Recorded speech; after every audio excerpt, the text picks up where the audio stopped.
Hello and welcome in. Please do not leave your luggage unattended on the station.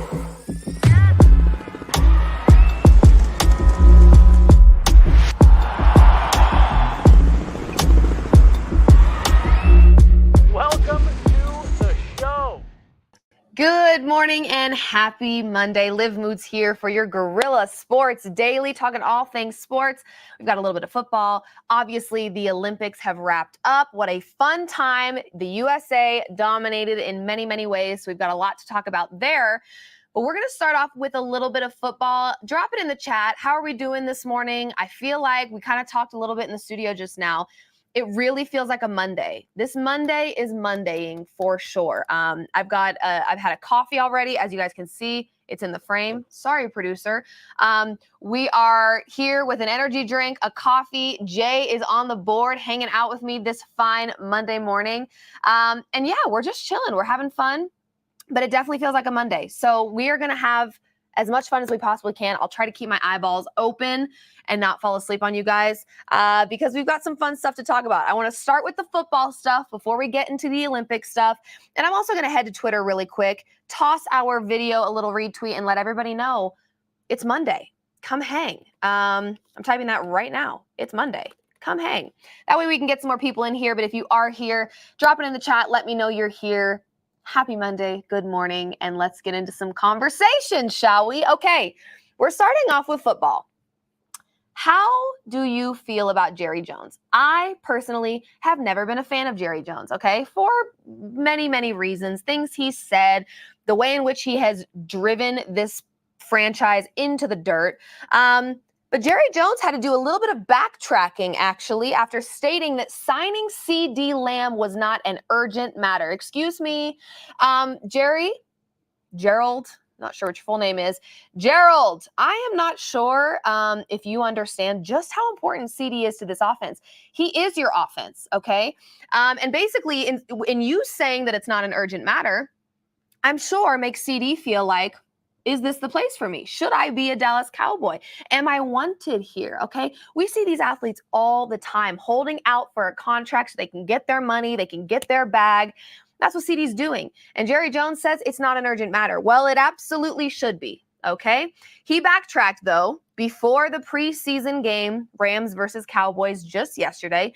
He backtracked and said, I understand completely the angst that's happening about whether you're missed or not. Well, CeeDee, you're missed. I would hope so. And then he said, CeeDee, you're missed, okay? But you're not missed out here competing, and your absence doesn't put any pressure any place on us.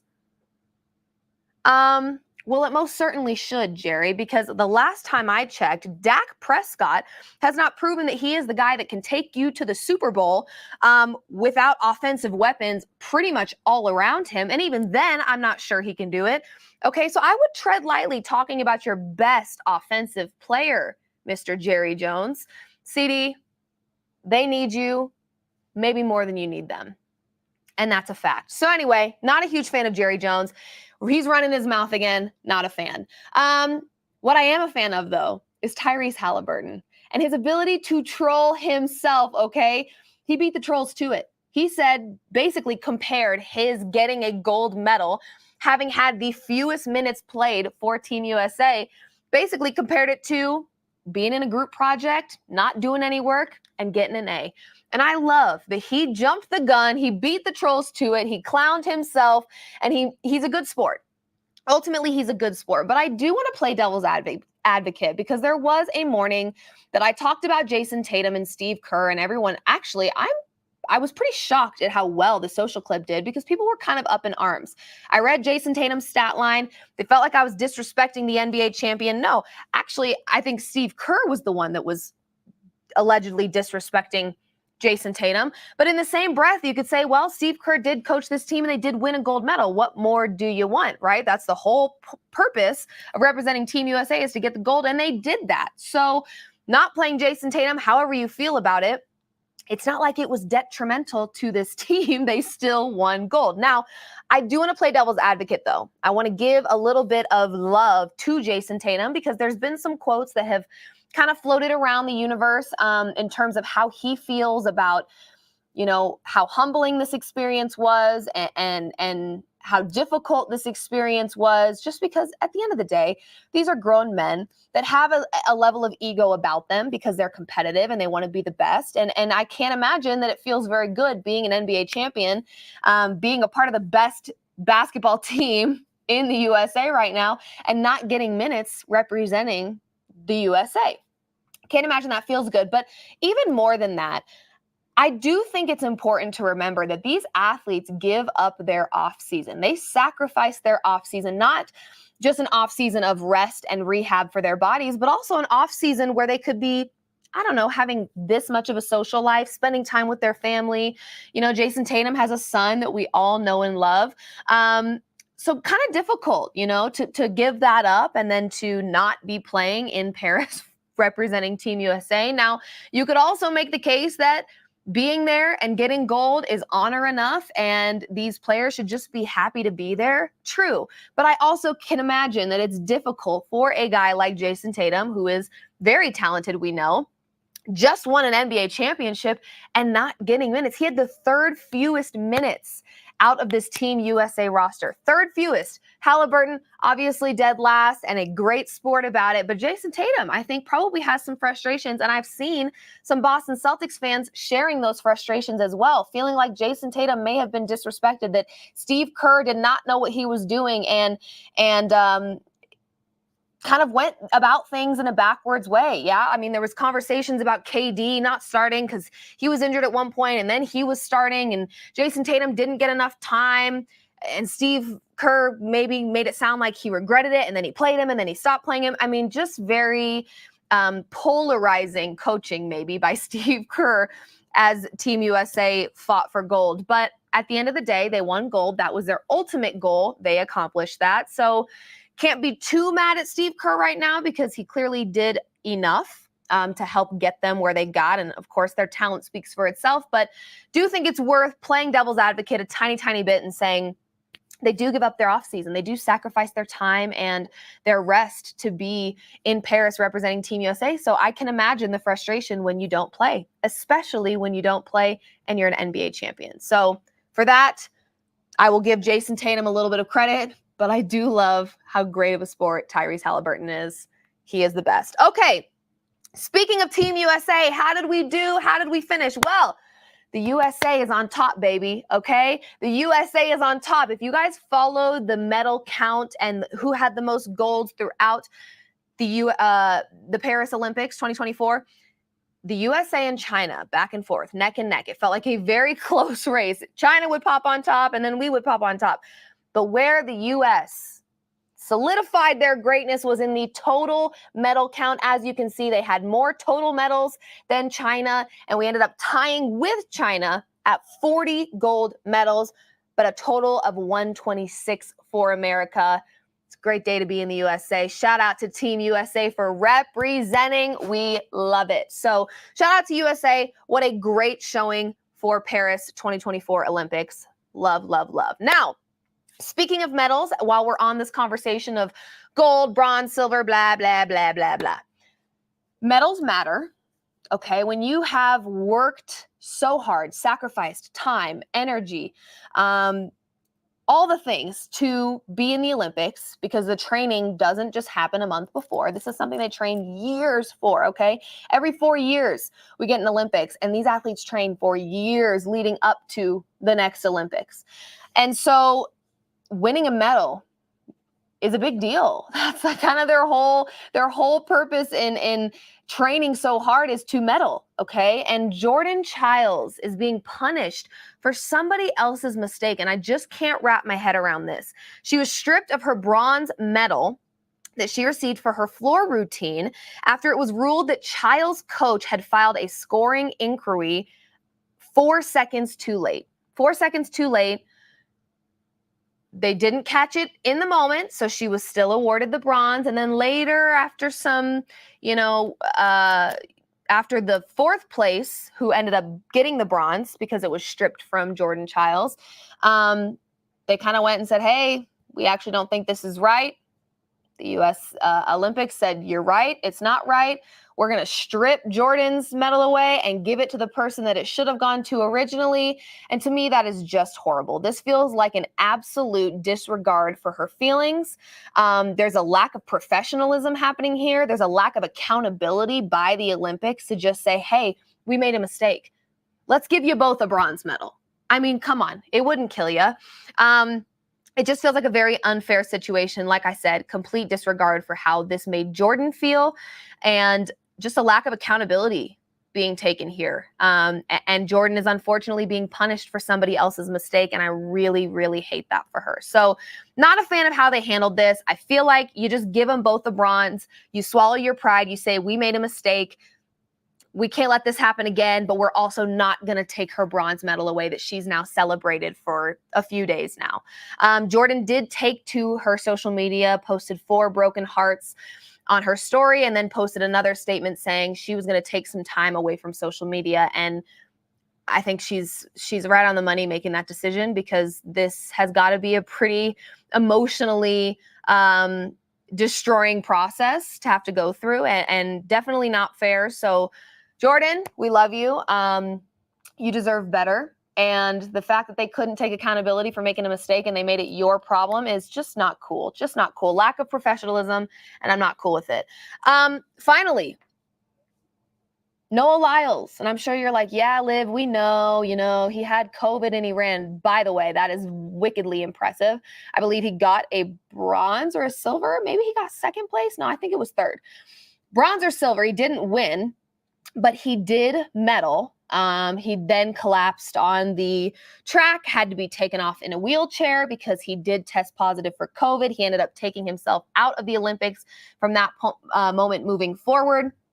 Tons of respect for this guy. He's a freak athlete, but I do fear that he does a little too much blabbing. Okay. And I actually love a good blab session. I don't know if you guys have been on Twitter as of late. Kevin Durant had some strong things to say about Nuggets fans. We will get to that later this week, BTW. But I'm cool with these athletes running their mouths, right? They are millionaires. First of all, freedom of speech. Let's start there. Second of all, I think it's great when they get a little cocky and get that energy and talk their trash to people. I think it's great. However, sometimes your mouth can get you in some trouble. Don't be a weirdo. But Noah Lyles, if you recall, way back when, referred to the NBA champions, or didn't refer to them. When somebody referred to the NBA champions as the world champions, he said, world champions of what? A little disrespectful, I have to say, especially because my Denver Nuggets at the time were the NBA champions. So wasn't a huge fan of his response and kind of the shading of the NBA. Here's one thing I know for certain, and this Olympics just reconfirmed what I already knew to be true. The NBA houses the best basketball players in the world, point blank, period. Okay. And now that they have a gold, Noah Lyles, they are world champions. They were world champions before, because we know the way that Team USA historically dominates in the Olympics. Okay. The best basketball players in the world are in the NBA. So yes, when the NBA champion is crowned, they are the world champions. Get familiar, okay? And the gold medal just proves it. So not only did Noah Lyles have to remove himself from the competition, not only does Noah Lyles have COVID that he's got to fight, but Noah Lyles also had a take that aged like milk. And Noah, I get it. I've had a million takes that age like milk. It doesn't feel good. Best thing you can do is just puff up your chest, use that same energy you use with other stuff, and say, I was wrong. This is where it's at. This is where the talent is. It's in the National Basketball Association, point blank, period. Haven't seen his apology yet. I'll be waiting for it because they won the gold, baby. Okay, LeBron James, who I must say, this is the last thing I'm going to say here. The little gray in the beard, the little salt and pepper look going on with LeBron right now, for some reason, it makes him even more of a badass. Lukewarm take here. LeBron actually showing age and still balling on people like he's 19. Kind of a flex. It's actually not kind of a flex. It's a super flex. We already know that. Okay. This is a goat we're talking about here. But the gray, I think you should rock it. I think you should get rid of the hair, rock the salt and pepper look, because it really just shows just how old he is in this league. He is the league grandpa, and he's balling on everyone. Olympic MVP. Come on. Grandpa knows what he's doing. And I love that for him. So anyway, that's all I've got for you guys today. We talked a little bit of football. Jerry Jones, you are a weirdo. You make bad decisions, and I don't like you. There, I said it. We talked a little bit of Paris Olympics, the fact that the Olympics did Jordan Childs wrong, the fact that USA ended up on top, the fact that, what else did we talk about? Tyrese Halliburton is a great sport, but I can understand why Jason Tatum may not be, okay? And finally, Noah Lyles with a take that aged like milk. It happens, Noah. It happens. It happens to me. He said today that the U.S. in Olympics changes would change, and also wouldn't do. Okay, that's fair. That's fair. Oh, he said they're not world champs. Oh, okay. Okay. Yeah, he's done. He's done. That's not okay. That's it. To double down on what you said is crazy work. Crazy work. Especially when you're dead wrong. Not a great look. Not a great vibe. Chat, I hope you have a fabulous week. How are we feeling? Did it get me emotional? Yeah, you guys, full transparency here. I'm going to have a very emotional week. My sister is leaving for college. She leaves on Wednesday. And I don't cry often. No, I'm not a very emotional person actually at all. I'm pretty stone cold in a lot of ways, but when it comes to my family, wow, I turn into a baby actually. So I will be a mess. I will be sobbing my face off for the majority of the week, but I also have another younger sister that's here that's going to need my emotional support. She's going to need me to hold it down for her, and that's what I got to do. So got to brush it off. But yes, I get emotional about things like that. The other thing that I get emotional about, weirdly, America's Got Talent golden buzzers to me. Immediate tearjerker. I'm sorry. I don't care.